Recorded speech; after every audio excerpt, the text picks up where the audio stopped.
এরপর আমরা 15 দাগের শূন্যস্থান পূরণটি নিয়ে আলোচনা করব। এ বার ও বি বার ঘটনা দুটি যথাক্রমে এ ও বি ঘটনা দুটির পূরক ঘটনা হলে পি অফ এ বার বা বি বার এর মান কত হবে? অ্যান্সার।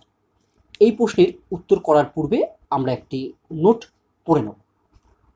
আমরা জানি যে P of A by B equal to P of A intersection B by P of B. এটাকে যদি আমরা কোনাকুনি গুণ করি তাহলে আমরা পাবো কি না, P of A intersection B equal to P of B into P of A by B.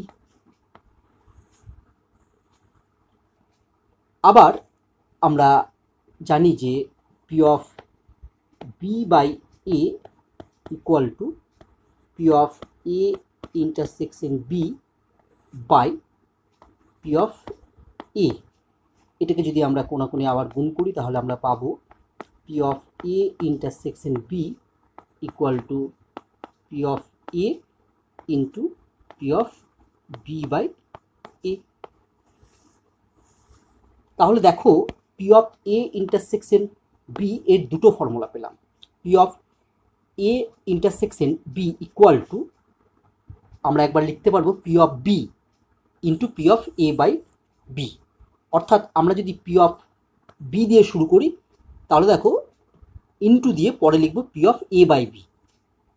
আবার দেখো যদি আমি P of A intersection B equal to P of A দিয়ে শুরু করি তাহলে পরে লিখব into P of B by A. অর্থাৎ যেটা দিয়ে শুরু করব পরে যখন ইন্টু দিয়ে আবার পি অফ লিখবো সেটা নিচে থাকবে। ঠিক আছে, এটা মনে রাখার সুবিধার জন্য তোমরা মনে রাখবে। চলো এবার আমরা এই প্রশ্নটির উত্তর করে ফেলি। আমাকে নির্ণয় করতে বলেছে কি পি অফ এ বার বা বি বার। এটা মানেই হলো P of A bar union B bar. এবার যদি আমরা এই ভেতর থেকে বারটা বাইরে কমন নিয়ে লিখি তাহলে কি লিখব না, equal to P of A intersection B পুরোটার বার। এটা মানেই আমরা জানি 1 minus P of A intersection B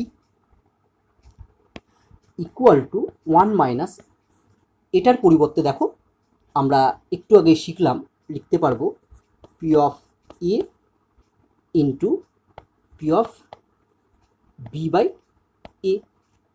অথবা আমরা আরেকটা কি লিখতে পারতাম এটার বদলে আমরা লিখতে পারতাম 1 মাইনাস, যদি আমি পি অফ বি দিয়ে শুরু করতাম তাহলে আমরা লিখতে পারতাম into P of A by B. তাহলে দেখো আমার উত্তর কিন্তু এই দুটোই সঠিক, কিন্তু অপশনে কোনটি আছে সেটা দেখব। দেখো বিকল্পগুলোর মধ্যে সঠিক কোনটি, দেখো বিকল্পগুলোর মধ্যে সঠিক হচ্ছে এ, তাই এর উত্তরটি আমার সঠিক।